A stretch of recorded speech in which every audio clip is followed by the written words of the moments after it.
game sub, Mohamed Light. Game number 1. Day 2, can sub pull off the upset? It's gonna be tough. Mohamed Light, the inventor of wall breakers, split behind the King Tower, and that's what we're gonna see. I think he introduced that in one of the other World Finals. It's just one of those things. He'll find stuff that nobody else is willing to. And really like to see Momo go in control here. It looks like it's gonna be kind of a mirror matchup, and Mo already getting some good damage on tower. You can see that's already getting in Sub's head. Yeah, Sub quite annoyed that he was giving up that damage. The Mighty Miner walks incorrectly, and it allows the opposing Mighty Miner for Mohamed Light to get some chip damage on the tower. Somewhat big push, but Mohamed Light is going to clean that up easily and only take a few hundred damage. And this is incredibly similar, if not the exact deck that Mo was able to go 80 and 4 in 4 separate 20-win challenges. He did it with the Ice Wiz, Evo Skelly's Miner Wall Breakers control deck. And that's going to be a nice ability there from Sub, and a nice kite as well. Yeah, gorgeous play from Sub. He's obviously very, very talented. Gets the right pop from the Mighty Miner, and then distracts with the wall breakers. Perfection from Sub. 23-28 to 28-56. Mo Light firmly in the lead. Not happy about how close that Mighty Miner is because of that right there. A bit of a waste of a Goblin Hut, but still going to require a response. And we see him give like a slight smile just because he knew that the right Spirit Goblin was going to go in front. It was going to allow the left Spirit Goblin to get a little bit of chip. It just immediately he understood what he was seeing. Well, they know who's boss. And Sub goes to the back here. Completely uncontested Miner. See if Mo wants to punish back. A very beautiful prediction right there. The bar barrel as well. You know that Mohamed Light was just ready for that, but those minions are going to clean up nicely. I mean, even though he got predicted, it really wasn't the end of the world. And we see Mighty Miner in the back, cycled on the left-hand side. Now, Miner goes to the inside with the poison. That is an exceptional poison. Taking out the Evo Skellies, taking out the Goblin Hut, and now we find Sub in the lead. First time so far in this game. Yeah, Miner distracting the Spirit Goblins, having them set up on the right side, and Minion was able to take that out with the hope of the poison, and right there, late pop of the ability, but it's going to work. It's going to kill the minions. Evo Skellies come in, poison on top for Mo here. Clean everything up, 1927, and they're just going to play this game back and forth. Wall breakers, though, uncontested. Does the bomb go off in time? It does. Mo happy about that. You can see a little smile and nod to himself. Yeah, you hear the crowd erupt as well. Nobody was really sure what was going to happen right there. I mean, the crowd, in this crowd, there are hundreds of thousands of hours of Clash Royale played, and you're watching a guy that is a magician, a surgeon at work. And right here, I mean, after the slow start for Sub, after taking 500 damage, he is now taking the lead. Sub has done a brilliant job of getting himself back in this game. Mighty Miner ability, Evo Wall Breakers behind, and it doesn't, he messes up the sequencing. This is what I'm talking about. Sub can always stay in it. He looks not shaken by that Mighty Miner in the very beginning. And as you were just saying, AC, he's been able to bounce back this entire game and now is firmly in the lead in a mirror match. Yeah, the difference between the Cannon and the Goblin Hut has been instrumental to his success. I mean, the Goblin Hut, it's just too bulky. He's not able to get it properly. Another Mighty Miner, I mean, that time he gets it brilliantly, but 1455 forces out a response from Sub, and you know him, Mr. Consistent. He's not messing up that interaction. Yep, you know he's on top of those Skellies, not going to get overwhelmed by other things going on the board, keeping up the pressure. Wall breakers don't get in front of the bar, but Mighty Miner comes over on that side, has to turn around anyway. 1455, 689, Sub in control. Right there, Bar Barrel going to be able to clean up the Ice Wiz nicely. Minions in tow going to be able to clean up the Miner as well. So 689, he needs just a little bit more damage before he can start going poison, poison, poison. Mo putting some pressure on that right-hand side, baits out a Mighty Miner, uses the ability, then goes opposite lane. 542, 1308. Sub catches the Miner. Sub, all the elixir in the world, he's able to get the cannon down in time, going to be able to stop those wall breakers. And here we go. This is where it starts. 30 seconds left. He's going to go Miner, poison, cycle. 427, 1026, 24 seconds remain. Sub just needs to not make a huge mistake here. Mighty Miner getting kited back on the left-hand side. Poison down early, cannon up high. Mo Light just out of reach, AC, in game one. Yep, Miner, poison, Miner chipping away. Gonna get the tower down to 47. It's over. Sub against the GOAT, or will Momo bounce back? Here we go, game two.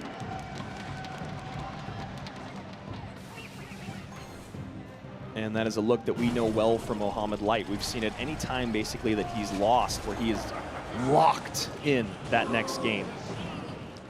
Right there, perfect timing with the log. That hundredth of a second, it's always, you just don't know what's gonna happen, but right there, just perfection.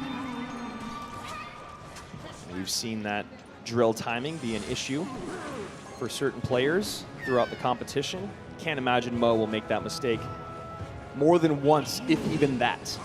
Whew. And the Hunter takes out all the goblins with the help of the Royal Ghost, and that's going to force out more and more of a response.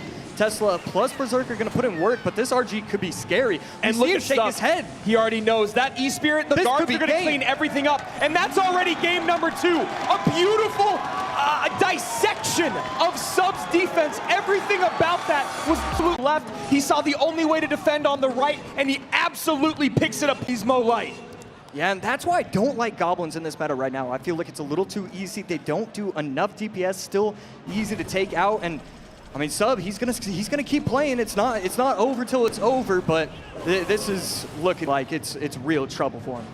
And Mo, I almost wonder if he's playing for the camera here, acting like he's trying to figure something out, maybe figuring out what he wants to run. At the camera right there. In game 3. I can imagine that's maybe where his head is at, knowing that game 2 is essentially locked at this point. Only a minute and 13 seconds remain. Momo's taken almost no damage, and he does have an incredibly defensive deck. Yeah, I think that's a really cool thing to point out, because you have to assume both of these players know the end result of this game. They're going to take the next minute and a half, not because they think that they can come back, and, you know, maybe they can, so of course they're going to try, but the main thing is, what am I going to do for deck number 3? How do I get away and give myself an advantage going into that final game? Honestly, that's exactly what I'd be doing if I was both of them right now, AC. I would just let this game, you know, we don't have draws like they do in chess. We don't have resignations, I mean, and I don't think that's what Sub would do anyway, because you're going to use this time to think about what you want to do in game 3. And, you know, as quick as you get, once you get comfortable around Mo Light, that's when he's going to take advantage of that. And here we go. Game number 3.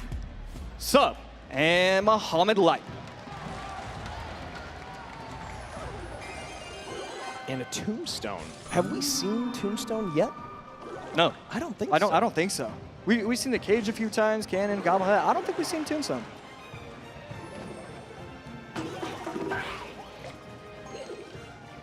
And Evo Bomber. I also don't think we've seen Evo Bomber yet this weekend. So Mo and Alan innovating here in game 3. Yeah, Evo Bomber, one of those where like 70% of the time it's not going to do anything, but the 30%, it'll just win you games. Man, when it first came out, that was absolutely devastating card. It was a magic archer throwing a nuke. And a nice King Tower activation there. Sub showing a version of bait. And right there, just brilliance with the Goblin Barrel, protecting himself. Yes, Mohamed Light is going to activate the King Tower, but not before giving up a ton of damage. Sub taking a pretty massive lead. No NATO in cycle, so that's also going to force out a Bomber in response. And that's going to do pretty well. No shot from the Ghost. And looking for the log, or excuse me, looking for something with that log, but instead Mo goes with the better route. Inferno up high, barrel back in, gonna get a little more damage on that tower. 1899 to 2 untouched towers on the Brazilian side. Goblin Hut to defend the Berserker. Goblin Hut doing a great job because the Berserker takes so long, 2 swipes to take out the Spear Goblins.